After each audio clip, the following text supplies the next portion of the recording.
చాలా బాగా చేశాడు కదా, అరే ఈ అబ్బాయిలో ఇంత చక్కటి స్మైల్ ఉందా, ఇలా హ్యాపీగా ఉంటుంది. ఇమాన్యుయలే చెప్పాడు కదా మీ అందరి గారు, ఇంత నవ్విస్తున్నావు ఏంట్రా నువ్వు అని చెప్పి. సో ప్రతి ఒక్కళ్ళ క్యారెక్టర్ చాలా డిఫరెంట్గా ఉంటుందండి. మనం ఒక ఇంట్లో వాళ్ళతో ఒకలాగా ఉంటాము, మన స్నేహితులతో ఒకలాగా ఉంటాము, బయటికి వెళ్తే ఇంకొక వాళ్ళ ముందు ఇంకొకలాగా ఉంటాం, మనం మీటింగ్కి వెళ్తే కొత్త పీపుల్తో ఇంకొకలాగా ఉంటాం. సో ఆ విధంగా సో ఎవరి గేమ్ వాళ్ళు ఎవరి వీక్. మీరు ఉన్న 4 వారాల్లో ఇమాన్యుయల్ గారిని మీరెందుకు నామినేట్ చేయలేదు? ఇమాన్యుయల్ని నామినేట్ చేయడానికి రీజన్ ఏం దొరకలేదు. నామినేట్ చేయడానికి ఫస్ట్ ఆఫ్ ఆల్ ఇమాన్యుయల్కి నాకు ఎటువంటి గొడవ అవ్వలేదు. నేను తనుజ గారిని, లేకపోతే నాకు తనుజ గారికి అయింది, నేను కళ్యాణ్ని నామినేట్ చేశాను. వాళ్ళు కూడా పవర్ఫుల్ క్యాండిడేట్సే కదా మీరు కదండి. జనరల్గా డెమన్ పవర్ గురించి మాట్లాడారు కాబట్టి తీసుకున్నాము. డెమన్ పవన్ గారు రీతు గారు ఉన్నంతసేపు గేమ్ ఆడలేదు, ఎప్పుడైతే బయటకు వచ్చారో గేమ్ ఆడారని మీరే చెప్పారు. మీరు వచ్చే ముందు ఏమైనా సజెషన్ ఇచ్చారంటే చాలా మంది ఇచ్చారు. ఎందుకు మరి గేమ్ మీద ఫోకస్ చేయలేకపోయాడు? అది వాడిష్టం. నువ్వు మనం ఎంతైనా కొడతాం, వాడు సరిగ్గా చేయ. తన భర్త అంటుంది కదా, తను ఎందుకు తనని తను ఆయన్నే అడగాలండి. అంటే మీరు పక్క నుండి చూసారు కదండి, మీరు అదే నేను చూడడం వరకే. ఇప్పుడు అరే నువ్వు ఆడరా గేమ్ ఇలా ఆడు అలా ఆడు అంటే డెఫినెట్గా తను సపోర్ట్ చేస్తున్న విధానం, అంటే ఆ అమ్మాయిని వెనకేసుకొచ్చిన విధానం అయినా కూడా నాకు అది రాంగ్ అనిపించలేదు. నేను కూడా అంతే అంటున్నాము. రీతు గారితో బాండింగ్ బాగుంది, కానీ మీరందరూ కలిసి చాలా జెన్యూన్ అండ్ ట్రాన్స్పరెంట్. అంటే మీరందరూ రీతుతో ఉన్నందుకే తనకి ఛాన్సెస్ ఇవ్వలేదని చెప్పేసి మా ఒక మేమందరూ రీతుతో ఉన్నాం. అదే అందులో ఉన్న కంటెస్టెంట్స్ అంతా ఎప్పుడైతే డెమన్ పవన్ రీతుతో ఉంటున్నాడో మనం ఇంకా ఇతనికి గేమ్స్ లో ఛాన్స్ ఇవ్వకూడదు, ఇతను చాలా వర్క్ఫుల్ క్యాండిడేట్ అని చెప్పేసి మీతో నేను డిమాండ్ పవన్ కలిసి టెడ్డీ గేమ్ ఆడాం. డిమాండ్ హౌస్ లో నేను నామినేషన్ అయి బయటకు వచ్చే ముందు ఆ నామినేషన్స్ లోనే నేను నా అంతటా నేను లాస్ట్ నామినేషన్ నేనే. మీరు చూస్తే కళ్యాణ్ అయ్యాడు, అందరూ అవుతున్నారు. ఫైర్ స్టామ్ నుంచి నన్నే టార్గెట్ చేసి లాస్ట్కి తీసుకొచ్చి నామినేషన్స్లో పెట్టింది నేను. అప్పటికి నిఖిల్ గౌరవ్ కూడా దొరకలేదు.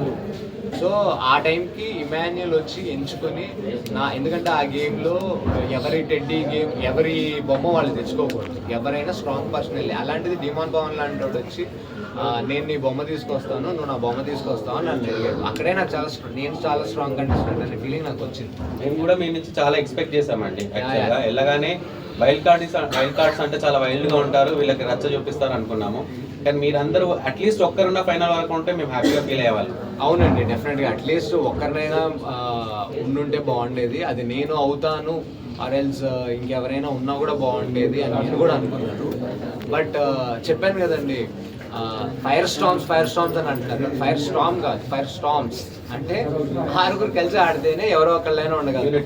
సో యూనిటీ ఖచ్చితంగా ఉండాలి సార్. యూనిటీ హౌస్ లో ఉన్న సడన్ ఫైర్ అండి. ఆయన ఎప్పుడు ఫైర్ చూపిస్తారు ఏంటి అంటే ఆయన మాట్లాడిన పాయింట్స్ అన్ని కూడా చాలా వ్యాలిడ్ గా ఉండేవి స్ట్రైట్ గా. అంటే ఆయనతో గొడవ పడిన వ్యక్తులకి ఆయన సడన్ గా ఇచ్చే సమాధానం కానీ, ఆయన సైలెంట్ గా ఉండి అరే ఇంట్లో ఎంత మ్యాటర్ ఉందా అనే ఫీలింగ్ ఉంటుంది చూసారా, అది ఇంకా ఇంపాక్ట్ ఈజ్ ఇన్స్పైరింగ్ పర్సన్. చాలా మంచోడు, చాలా అమాయకుడు. సో ఒక డిస్కషన్ లో మీరు అందరినీ నేను అబ్జర్వ్ చేస్తున్నాను, అందరు ఎట్లా ఉంటారో వాళ్ళ బిహేవ్ ఏంటని అబ్జర్వ్ చేస్తున్నాను అని చెప్పని అన్నారు.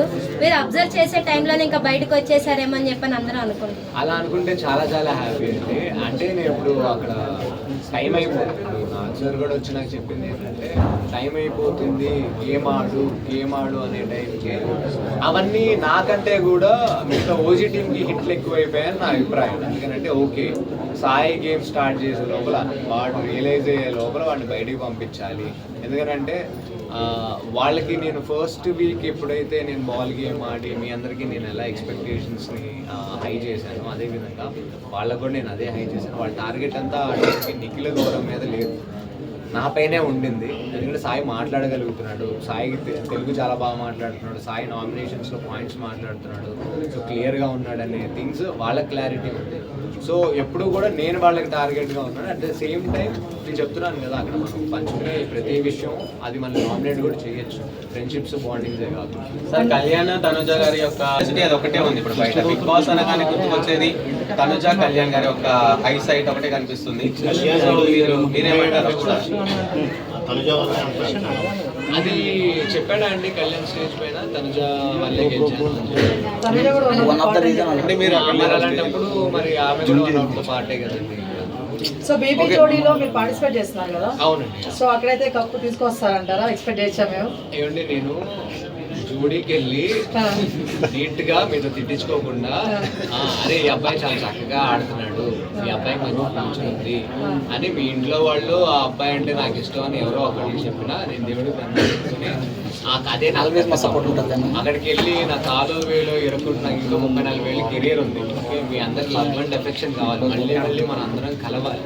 సో నాకు వీలైనంత కృషి పట్టుదల నేను చూపిస్తాను. మీ అందరి ఎక్స్పెక్టేషన్స్ తగ్గించు. అది మమ్మల్ని డిసప్పాయింట్ చేయరు కదా. నేను ఖచ్చితంగా అండి, మీరు నన్ను లవ్ చేయండి, మీరు నాకు లవ్ ఇవ్వండి. ఖచ్చితంగా ఓహో నాకు ఇంత వాల్యూ ఉందా అనే విషయం నేను బీబీ నుంచి బయటకు వచ్చిన తర్వాత నేను చాలా నేను రిగ్రెట్స్ ఫీల్ అయ్యాను. సో నేను నన్ను యాక్సెప్ట్ చేస్తున్నాను. సో నేను అది ఒళ్ళు దగ్గర పెట్టుకుని, ఎందుకంటే అసలు తెలుగు ప్రేక్షకులు అందరూ ఒక చిన్న మంచి క్యారెక్టర్లో నేను కనిపిస్తేనే తీసి నెత్తి మీద పెట్టుకున్నారు, తీసి కింద పడేయలేదు ఎప్పుడు కూడా, తీసి భుజాల మీద పెట్టుకున్నారు, లేకపోతే సంకలు కూర్చున్నారు. కానీ ఈ అబ్బాయి కింద మాత్రం పడారు తెలుగు ప్రేక్షకులు. అలాంటిది మళ్ళీ నేను టెలివిజన్ అంటే మీకు తెలుసు ఈ మధ్య సోషల్ మీడియాస్ టీవీలు కానీ సినిమాలు థియేటర్స్లో ఆడే విధానాలు కానీ చాలా చేంజెస్ వచ్చేసి గత 5-6 ఏళ్ల నుంచి, కోవిడ్ తర్వాత నుంచి. సో నేను ప్రేక్షకులకి కనిపించాలి, ప్రతి మూమెంట్లో నేను మీకు దగ్గర అవ్వాలి, మీడియా వాళ్ళందరితో మాట్లాడాలి. సో మీ అందరి ఇన్పుట్స్ నేను తీసుకోవాలి, నాలో ఏమన్నా బ్యాడ్ ఉంటే సరి చేసుకోవాలి. ఇదే నా పద్ధతి అండి. బీబీ జోడీలో నేను కప్పు తీసుకొస్తానా లేదా అని నాకు తెలియదు. చివరి వరకు పోరాడతాను. అండ్ బీబీ జోడీ టీంకి కూడా నా మీద చాలా నమ్మకం ఉంది. సో దాన్ని మాత్రమే నేను తగ్గించుకోను. సో నాకు తెలుసు వరల్డ్ కప్లో క్రికెట్లో కప్పు తీసుకురాబోతేనే మన ఫేవరెట్స్ మెగా స్పోర్ట్స్ మెన్స్నే పచ్చిబూతులు తిట్టేస్తూ ఉంటాం మనం. సో అలాంటిది నేను అసలు ఒక లెక్క కాదు. సో నేను బ్యాడ్ కమెంట్స్ పట్టించుకోవట్లేదు, కేవలం గుడ్డిని మాత్రమే తీసుకుని అది మీరు అందరూ ఇచ్చే బ్లెస్సింగ్స్ లాగా తీసుకుని ఆ తల్లిదండ్రులు నన్ను కష్టపడి పెంచి మీ అందరికీ ఇంత ఎంకరేజ్ చేసి తీసుకొచ్చిన తర్వాత మీ అందరే నాకు ఆ లవ్ అండ్ ఎఫెక్షన్ ఇస్తున్నారు. సో నేను దాన్ని కొనసాగించే విధంగా నేను కష్టపడి పనిచేస్తాను. చాలా